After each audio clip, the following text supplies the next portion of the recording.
Hi, I'm Sam, and today we're going to be talking a little bit about like flexibility and what that has meant to my journey in non-attachment, really, to things. Now, the best term for God that I have found is openness, and what that means is that you are open to anything. You are no longer resisting anything, and a lot of people on this path are looking for a way to really flow with the universal energies, shall we say.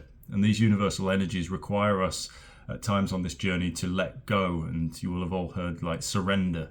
Surrender is so big on this journey because when we surrender and we let go of our egoic wants or our attachments to life going a certain way, then it truly allows that divine energy to flow into your life, and thus it makes our lives a lot easier, or easier is not really the right term, maybe more harmonistic, and maybe in ways that we can't think our way into, if that makes sense. So for example, when I started to let go and surrender to what's happening in the world, I'm no longer trying to control what's happening in the world. All I know that I have control of is myself. So in only focusing on yourself and doing what you do, you allow everything else to work its magic. You're no longer intervening. You're no longer saying that I have power over anything other than who I am. And you allow that beautiful system to just work itself out as it is doing. In resistance to that is what creates suffering, because we resist what the changes that are happening in our lives. And from our egoic standpoint, or from an egoic standpoint, we're looking at life and we're going like, oh, it's got to be this way. It has to go this way or else I'm going to be upset. When actually what we're doing is we're setting ourselves up for a big pitfall, because we're saying unless life goes exactly as I have it planned, which it never will and never has, then I will be okay with it. And so we're creating an attachment to what is, instead of allowing what is to happen naturally without our intervention. It's kind of like, we could use an example of like wars. More fingers in the pies doesn't make for a better pie, basically, and it's like in wars, everybody starts intervening, everybody starts thinking that they know better, so they'll come in and, for example, if you've got a country in the middle here and then it's just two fighting and then more start to fight in, and it gets more complex and more complex. And that, you could argue, is a natural way of the universe going, and it is, because until people realize that the less we try and impact or intervene is like the biggest term here, from an egoic standpoint, we are then creating more complexity. Thus we are creating less simplicity in whatever it is that we're wanting to conclude, or wanting sort of like a nice way for it to turn out. And really, when you realize that through synchronicities, through numbers, through observing and quietly putting a non-judgment or no biases onto anything that's happening into the world, you then see it all as this beautiful divine play. And it is a play. That's what, Shakespeare said, was just like, we are all characters on the stage of reality, in, paraphrase it, but that's basically what he's saying.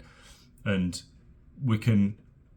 when you start to move down this journey, you realize that the characters that are playing their role, you could say that Hitler was a bad guy. No, he was a beautiful part of this as well, you see, because we don't know if anything is good or bad, because it isn't, because it never plays out. And in the infinite unveiling of this play, we always start to label things as good or bad. And there is no good or bad, because there's just a big area of grey. For instance, polarity. When we're starting to talk about polarity is, from one perception, we have something that is good over here and something that is bad over here, say, okay? And then you move the measurement around. You go, we'll put it here, yeah? This, is a good thing, and this is now a bad thing. But then you move that over in perspective, this good thing was really, really good, and then this was good is now considered bad. Do you see? But there is no good or bad, because there is just a big grey area in the middle. And it's like that with love and fear. Fear is love. It's just got the absence of love, but there's still love in there. And that's why the polarity game of what we're playing here on Earth at the moment is, whenever something happens to us, we always like to say, oh, that's terrible. And it's the old story of, a lot of you will have heard this before, where it's the Chinese farmer. A horse runs into his village one day.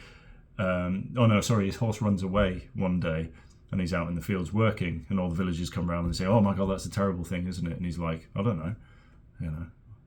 And then the next day, the horse comes back with 5 other horses that it's like got out in the wild somewhere and brought back to him. And all the villagers are like, oh my God, that's an amazing thing, isn't it? And he's like, I don't know. Next day, his son is riding on the back of one of the wild horses, falls off, breaks his leg. All the villagers come round again and say, oh my God, that's a terrible thing, isn't it? And he goes, I don't know. It's like, because it never plays out.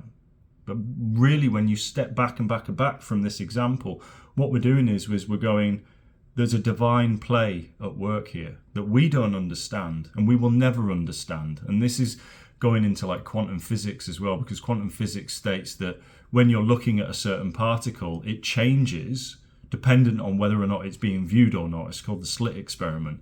And it sort of goes into quantum physics, and it's like, we'll never understand this because it knows there's a higher consciousness here that's a big cosmic soup that we all are a part of, and we're all playing our roles perfectly.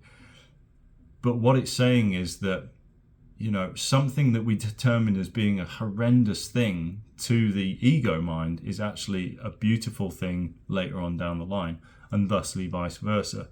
So it's about viewing your life from that place, and that's why detachment, as I was saying at the start of the video, when we detach from outcome, when we detach from circumstances playing out in a certain way, then we get into this divine flow, when we can really like step back from it, from a objective place, look back, and you go back and you see this whole thing working perfectly. It's like the human body as well. If you were to zoom right down into your gut or whatever, there's things eating other things. There's all this madness going on, and everyone's like, oh God, and then you zoom back out and it gets quieter and quieter and quieter and quieter until you look at what is actually going on, and that's like the human body. It's working perfectly because of all these things eating up, and they know what's going on, but the mind doesn't. And that's the thing. And it's almost like looking at the world as it is at the moment, especially if you watch the news or anything, you're being fed all these fearful timelines, because it's like, oh, this is terrible, and this horrible thing has happened today, and blah, blah, blah, blah, blah. It's feeding you with all this stuff. When as you zoom back and zoom out, you realize that the world is just doing its thing. It's just doing its thing. And when you realize the other laws of the universe as well, like the law of vibration, basically everything that goes down has to come up, and down and up, like that. And that's all we're doing, is this eternal balance. It's not a war, it's not a fight between the dark and the light. There's no better or worse in any of these things. There's no good or bad in it. There's no black or white, actually. There's just grey. And if we're determining things as good or bad, then we're always going to continue to suffer, because we're saying that this needs to change for me to be happy. That has to change on the external for me to be happy. And that will never happen. And it's just a perpetual cycle. But the beauty of that cycle is, when we observe it and we start to step back and really realize what's going on a holistic level, then we realize that it can be all good or it can be all bad. You see? So it's like, based on your perception of it is what determines that. But that's subjective to the viewer. So other people can see things happening in life and go, it's terrible that this is happening, isn't it? But we don't know. We don't know. So the power of saying I don't know in any situation allows that beautiful universal flow of energy to really start to work in our lives as well. And we find peace with it as well, which is beautiful, And it's hard to do it sometimes, because you really get tested on this. And I've been tested on this many, many times in my life. It's like, oh, how can I find that is a good thing?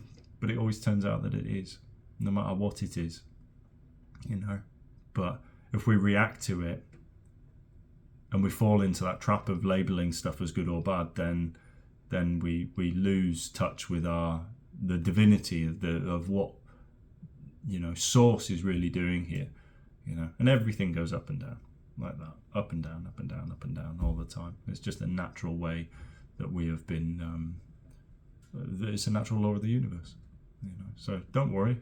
It's all good is the message of this, if you want it to be. Thusly, if you see it all as bad, then it's all bad. That's your choice through your perception of how you view things, and you will be tested on this. But ultimately, the things in my life that I said were absolutely awful, but actually they turned out to be the biggest gift to me. So yeah, have faith, really. That's it.